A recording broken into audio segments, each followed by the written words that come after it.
Hi everyone! So kaya hindi po ako nakakapag-upload ngayon ng ating mga videos kasi meron akong mga allergies sa mukha and also sa aking mga legs. Oh my god! It's so disgusting! Chareng! And ayan, mag-update po tayo today sa bahay ni Madam Brenda Damage kung ano ang mga pinapagawa at ano pa ang gagawin dito sa loob ng Hinaguan Nature Park and then sa loob mismo ng bahay ni Madam kung saan nag-i-stay lahat ng bayot. So ayan, mag-video lang po tayo, slide para sa ating mga update sa buhay-buhay dito sa Hinaguan Nature Park.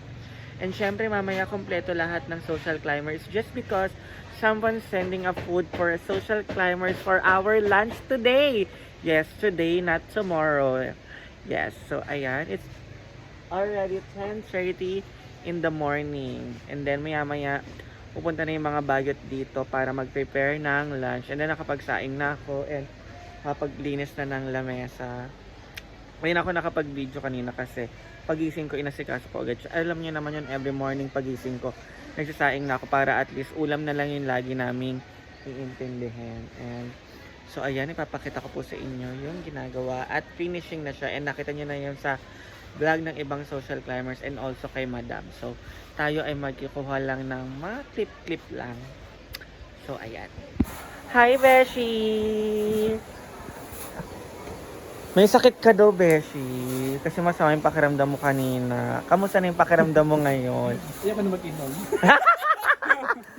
Gusto ko maligo na sakit ang ulo ko talaga. Ano ba kasi nangyari?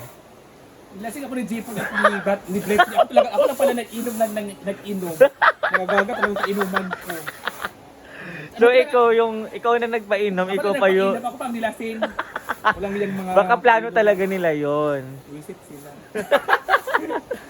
Okay lang yun, at least nalasing ka at nakatulog. Anong oras ka na natapos? Mga 12 ata kami natapos. At 12. Pagtapos na natulog ka na. Oo, nakatulog na kami tatlo. So mag-edit ka lang dyan ng video mo para makapag-upload ka na. So ayan, pinipinish yun na po. And then tapos na po siya actually sa doon, sa loob at saka yung sa gilid. Ayun na. So it's time for finishing and then maglalagay din po ng cabinet dyan sa gilid-gilid. And then ayan, magbibideo naman po tayo sa labas. And ayan, ito naman po yung pinapagawa dito sa ating sa Hinaguan Nature Park ni Madam. Ayan. Inaayos po yung mga babong. Hi! Good morning! May naghahanap sa'yo.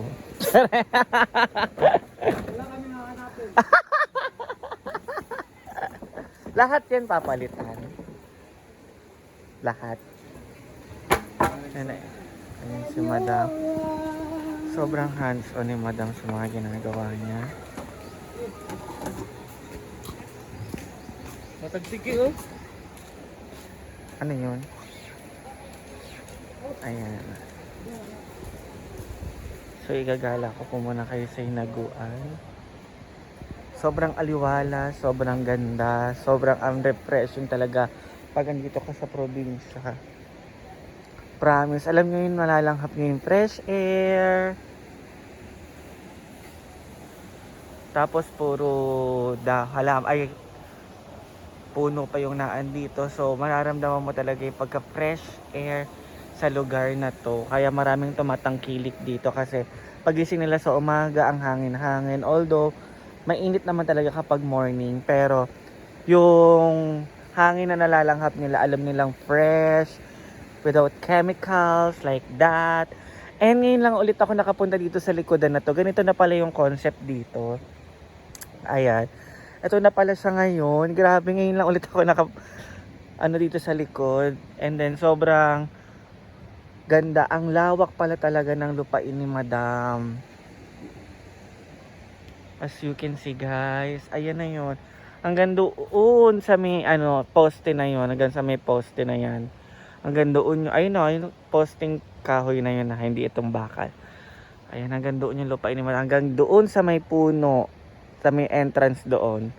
Hanggang doon yung lupain ni Madam. Hindi ko pa alam kung anong gagawin ni Madam dito. Basta may naisip na siya para dito. Ayan, dito niya tinambak yung mga pwedeng magtambay dito kapag marami talagang tao. Magtatayo sila ng mga tents. Ayan.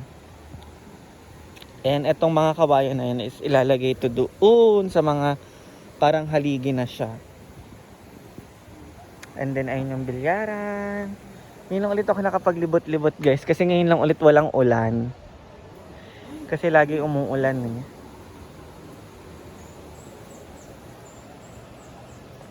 Yan. Sobrang refreshing. Nakaka-refresh.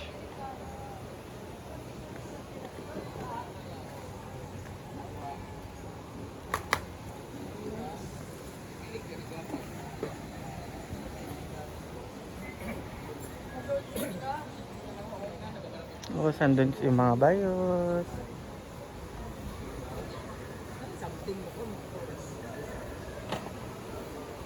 Ayan. Oo, kapag may sabay. Pero sa tawag kay bandit na ito.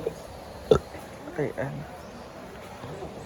Ito yung pinaka-house ni Madam. And ito na yung finishing sa likod. Punta tayo sa likod. Yun na yun sa likod ng CR. Ayan. Kaya tapos po ni Kabem dito yun sa likod.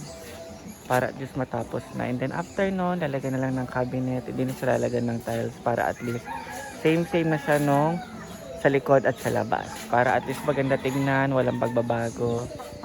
Ayan. Ito yung gulayan. Doon yung fish pan. Grabe no. Sobrang nakakaano kasi puro halaman yung nakikita nyo. So ayan, magpapakain po sila ng mga fish. I wanna see the fish. Ay, ba't iba kulay?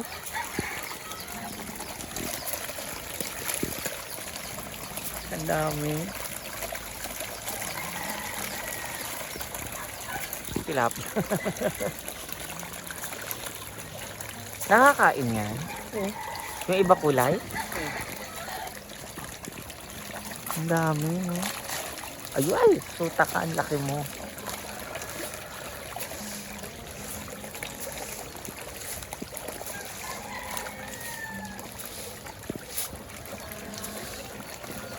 Ang dami. Ano ako dito, tilapia.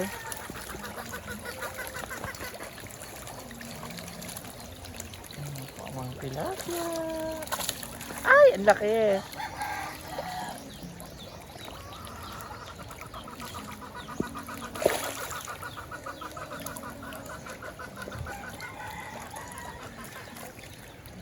Cute, may iba-iba pang kulay. Oh my god.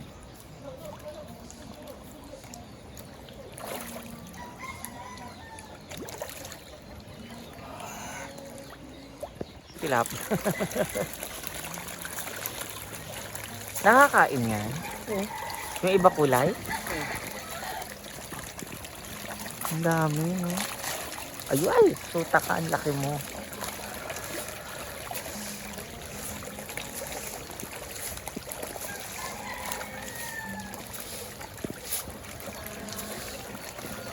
Ang dami. Ano ako dito, tilapia.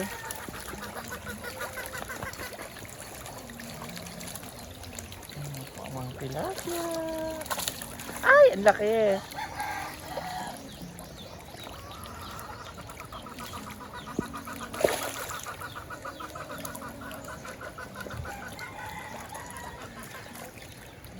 Cute, may iba-iba pang kulay. Oh my god.